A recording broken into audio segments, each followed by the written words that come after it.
पद्मनाभ पंडित के ऊपर माता सरस्वती का आशीर्वाद था जो उनकी जिह्वा पर विराजमान थी। एक बार ये भ्रमण करते करते काशी नगरी में पहुंच जाते हैं और वहाँ के पंडितों से कहते हैं कि आप मुझे शास्त्रार्थ कीजिए, आप मुझे शास्त्रार्थ में हराइए, या फिर आप अपनी हार इस कागज़ पर लिख दीजिए। दोस्तों, इसी बात का घमंड पद्मनाभ को ले डूबता है। काशी के पंडितों ने कहा, भगवान विष्णु से प्रार्थना किया, हे भगवान, इसकी जिह्वा पर सरस्वती का निवास है और हम भगवान हरि से प्रार्थना करते हैं, भगवान हर से प्रार्थना करते हैं, भगवान शंकर से प्रार्थना करते हैं कि हे भगवान, हरि के आगे सरस्वती कुछ भी नहीं है, और यदि भगवान हरि हमारे ऊपर प्रसन्न होते हैं तो सरस्वती से हम जीत सकते हैं। दोस्तों, भगवान काशी विश्वनाथ से इन्होंने प्रार्थना किया और कहा कि भगवान, यदि हम शास्त्रार्थ में हार जाते हैं तो पूरी काशी नगरी का नाम बदनाम होता है और साथ में आपका भी नाम बदनाम होता है। कोई इस प्रकार का उपाय बताइए ताकि हम इसे शास्त्रार्थ में हरा सके या फिर इसका घमंड तोड़ सके। दोस्तों, भगवान शंकर से जब प्रार्थना करते हैं तो भगवान शंकर स्वयं इन ब्राह्मणों को सपने में आकर कहते हैं कि आप इनसे पहले पूछ लीजिए कि ये कौन से भगत के साथ शास्त्रार्थ करना चाहते हैं। काशी का हर विद्वान, हर आम आदमी विद्वान है और ये जिससे चाहे उससे शास्त्रार्थ कर सकते हैं। तो प्रिय दोस्तों, कहते हैं कि जिस प्रकार से वृंदावन में हर आदमी राधा नाम का अमृत का पान करता है और हर आदमी भगवान कृष्ण का प्रेमी है, राधा का प्रेमी है, इसी प्रकार से काशी में हर आम आदमी भी विद्वान है। एक झाड़ू लगाने वाला, एक स्वीपर, एक सफाई वाला भी भगवान काशी विश्वनाथ का भक्त होता है। भगवान शंकर में इशारों में कह दिया कि ये जो पंडित है पद्मनाभ, इसको बोल दीजिए कि कबीरदास जी जो कि काशी में निवास करते हैं उनसे जाकर के शास्त्रार्थ कर ले। दोस्तों, आप सभी जानते हैं कि भगवान कबीरदास कभी स्कूल नहीं गए, उन्होंने मसी कागज़ छुए नहीं, कलम गयो नहीं हाथ, इस प्रकार से उनकी छवि थी। एक अक्षर कभी लिखा नहीं, पढ़ा नहीं, लेकिन इतने बड़े ज्ञानी पंडित को शास्त्रार्थ में हराने के लिए भगवान ने उनको निमित्त बनाया। जब काशी के पंडित भगवान कबीरदास के पास जाते हैं और कहा कि आप के लिए आदेश हुआ है, भगवान काशी विश्वनाथ ने कहा है कि आपसे पंडित पद्मनाभ शास्त्रार्थ करेंगे और आपको उनको उत्तर देना है। दोस्तों, भगवान कबीरदास इस पर प्रसन्न होते हैं, कहते हैं कि भगवान काशी विश्वनाथ को मैं भी याद हूँ, अर्थात मेरी स्मृति उनके पास है, मुझे इससे बड़ी कोई दौलत नहीं चाहिए।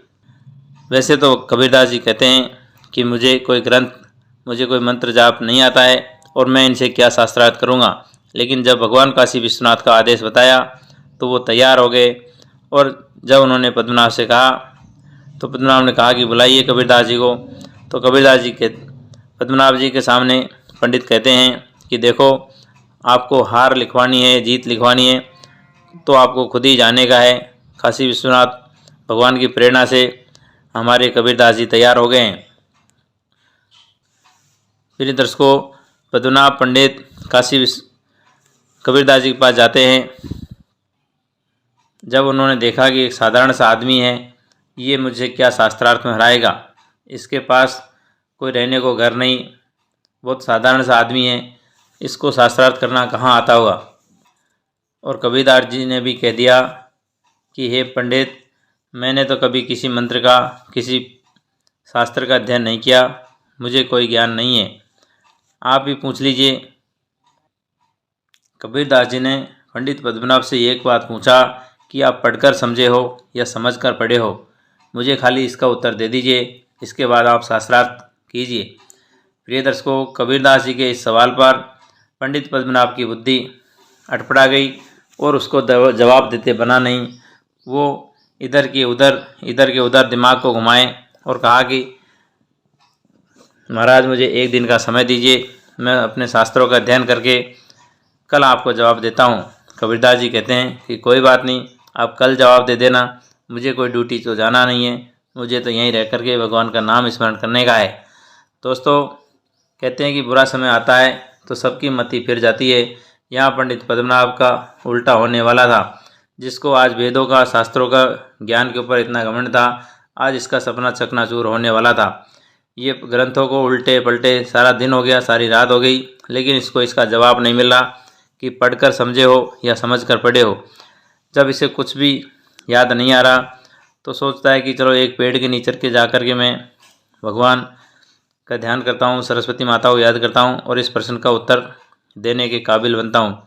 जैसे ही वो पेड़ के नीचे जा कर के बैठने के लिए सोचता है तो पेड़ के ऊपर वो क्या देखता है, कई सारे प्रेत बैठे हुए हैं और प्रेत आपस में बात कर रहे हैं कि भाई तू इस डाल पर मत बैठ, इस डाल पर बैठने के लिए प्रेत बनकर पद्मनाभ आने वाला है, वो यहाँ पर बैठेगा। प्रिय दर्शकों, जब पद्मनाभ ने ये बात सुनी कि मेरी जीवन के बाद में मुझे प्रेत बनना है, तो दोस्तों घबरा गया और दौड़ा दौड़ा कबीरदास जी के पास जाता है और कहता है कि भगवान, मुझे आपके सवाल का कोई जवाब नहीं मिला, मैं अपनी हार कबूल करता हूँ और मुझे आपके चरणों में जगह दीजिए, मुझे आप मंत्र दीक्षा दीजिए, मैं आज हार गया। दोस्तों, इसको इसके किए पर बहुत घमंड था। आज कबीरदास जी ने इनको सद्बुद्धि ला दिया ठिकाने, क्योंकि कहते हैं कि किसी को पराजित करते हैं, किसी को इरादापूर्वक नुकसान पहुंचाते हैं तो वो एक कसाई के जैसा काम है। किसी को वाणी से घाव देते हैं तो उसका बहुत बुरा हाल होता है। इन्होंने माफ़ी मांगी और कहा कि भगवान, सारे शास्त्रों का निचोड़ एक ही है कि भगवान का नाम स्मरण कर लो, सारे शास्त्र एक तरफ और भगवान का नाम एक तरफ। भगवान कबीरदास जी इन पर रीझ करके इनको राम नाम का मंत्र देते हैं और कहा कि आप जप कीजिए, भगवान का नाम स्मरण कीजिए। प्रिय दर्शकों, एक दिन की बात, काशी में एक घाट पर बहुत सारी भीड़ लगी हुई थी। काशी का एक राजा, जिसका किसी कर्म खराब हो जाने की वजह से उनका शरीर कौड़ी हो जाता है, उनके शरीर से पीप निकल रहा है और घाव पड़े हुए हैं और घावों में कीड़े कुलबुला रहे हैं। दोस्तों, आप सभी जानते हैं कि यदि आपके शरीर पर एक मच्छर भी काटता है तो आपको कितनी पीड़ा होती है, और जिसके शरीर में घाव हो जाते हैं, पीप निकल रहा है, आवाज़ निकल रही है और जिसमें कीड़े कुलबुला रहे हैं अर्थात कीड़े काट रहे हैं, तो आप समझ सकते हैं कि उससे निंदनीय, उससे दयनीय स्थिति क्या हो सकती है। लेकिन दोस्तों, कर्मों का विधान है, जिसके कर्म खराब है उसकी यही दशा होनी होती है। काशी का ये राजा, जिसके किसी कर्म की वजह से इसको ये सज़ा मिली है, उसको उसके परिवार वाले प्यार नहीं करते। दोस्तों, कहते हैं कि चमड़ी और दमड़ी का ही खेल है। आदमी शरीर का रूप रंग देख करके मोहित हो जाता है, या फिर किसी के पास पैसा हो, कौड़ी हो, दौलत हो, तो आदमी उसका दास बन जाता है। ये चमड़ी दमड़ी के खेल के आगे किसी को अपनी असलियत दिखाई नहीं देती है। दोस्तों, एक दिन की घटना घटती है कि ये जो कौड़ी राजा है, इसको एक भंगी एक झाड़ू लगाने वाली, इसका जैसे ही दर्शन हो जाता है सुबह सुबह, तो कहती है कि आज किसका दर्शन हो गया सवेरे सवेरे, लगता है आज तो अन्न मिलेगा, रोटी मिलेगी भी कि नहीं। प्रिय दर्शकों, ये जो कौड़ी राजा था, जब इसने भंगी की ये बात सुनी तो उसने सोचा कि आज मेरे ये हालत, इस शरीर की वजह से मुझे कोई देखना नहीं चाहता, मेरे नज़दीक होकर कोई निकलता नहीं, सब नाक मुंह बंद करके जाते हैं और ऊपर से ये दुनिया भर की बातें बोल के जाते हैं। इसने सोचा कि मेरे इस शरीर की वजह से यह दशा हुई है, क्यों न मैं इस शरीर को ही ख़त्म कर लूँ। दोस्तों, यह एक रस्सी लेता है और अपने शरीर से कुछ पत्थर बांध लेता है और जाकर के गंगा में डुबकी लगा जाता है। दोस्तों, वहाँ भीड़ इकट्ठा हो जाती है और इस कौड़ी राजा को बचा लेता है। प्रिय दर्शकों, भगवान कबीरदास की सेवा में लगे हुए पंडित पद्मनाभ उसी समय जल भरने के लिए गंगा में आए हुए थे। जब उन्होंने राजा कौड़ी को देखा तो कहा, है भाई, तुम क्यों अपने शरीर को ख़त्म करना चाहते हो, मुझे बताइए क्या दुख है आपका। तो उसने अपनी पीड़ा बताई कि मैं कौड़ी हूँ, मेरा कोई दुख दरिद्र, मेरा कोई दर्शन भी नहीं करना चाहता, मेरे साथ कोई खड़ा भी होना नहीं चाहता, मेरे नज़दीक से कोई निकलना भी नहीं चाहता। प्रिय दर्शकों, इसको भगवान का, कबीरदास जी का जो नाम दिया हुआ था, उस नाम का स्मरण करता है और कहता है कि ये आप मेरे पर श्रद्धा कीजिए, आप गंगा में खड़े होइए और केवल एक बार भगवान राम का नाम लीजिए और एक डुबकी लगाइए। दोस्तों, जैसे ही भगवान राम का एक नाम लिया और एक डुबकी लगाई, उसके सारे घाव में जो कीड़े कुलबुला रहे थे सब गायब हो गए, जो पीप निकल रहा था वो सूख गया। और फिर कहा कि दूसरी बार फिर डुबकी लगाइए और दूसरी बार नाम लीजिए। दूसरी बार जैसे ही नाम लिया, सारे घाव मिट गए और पूरा शरीर यौवन प्राप्त हो गया। फिर उसने तीसरी बार फिर नाम बुलवाया और तीसरी डुबकी लगवाई। दोस्तों जैसे ही कोडी राजा ने तीसरी डुबकी लगाई, उसका शरीर बिल्कुल यौवन, सुंदर और बिल्कुल सुडौल बन गया। इसके बाद कहते हैं कि अब बाहर आ जाइए। दोस्तों जहां कोडी राजा आत्महत्या कर रहा था, आज वो बिल्कुल चमाचम राजा बन गया, यंग पुरुष बन गया।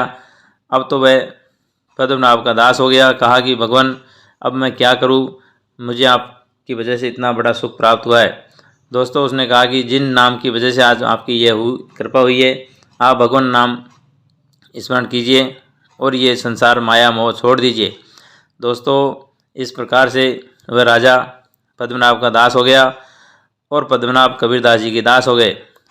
दोस्तों जैसे ही उसको ये खुशी हुई, जाकर के कबीरदास जी को बताता है कि ये भगवान आज एक कोडी को भगवान राम के नाम से सुंदर शरीर मिला, उसका रोग नष्ट हो गया। दोस्तों कबीरदास जी कहते हैं कि हे मूर्ख आदमी, तुमने भगवान राम का नाम से उसको उबारा है। भगवान राम का तो केवल आभास ही काफ़ी है, जिसकी वजह से ये शरीर पवित्र हो जाता। भगवान राम के नाम में तो वो लीला है, वो महिमा है, वो जन्म जन्मांतर के कर्मों से छुड़ा सकता है, उसको मोक्ष की प्राप्ति हो सकती है। आपने ये नासवान शरीर के लिए भगवान राम का नाम का इस्तेमाल किया है। दोस्तों भगवान राम के नाम की अनंत करोड़ों लीलाएं, करोड़ों कृपाएं हैं। आपने इस वीडियो में देखा कि किस प्रकार से एक पंडित का पद्मनाभ का घमंड टूटता है। दूसरी भगवान राम की लीला कि एक बार नाम लेने से कितना बड़ा फल प्राप्त होता है। इसलिए दोस्तों आशा करता हूँ कि कम से कम सुबह हो या शाम हो, भगवान का नाम अपने काम के साथ में लें। खाली बैठ कर के नहीं ले तो काम करते करते ले, लेकिन भगवान का राम का नाम ज़रूर लेना चाहिए। सभी को राधे राधे दोस्तों, हरिओम। भगवान काशी विश्वनाथ की जय।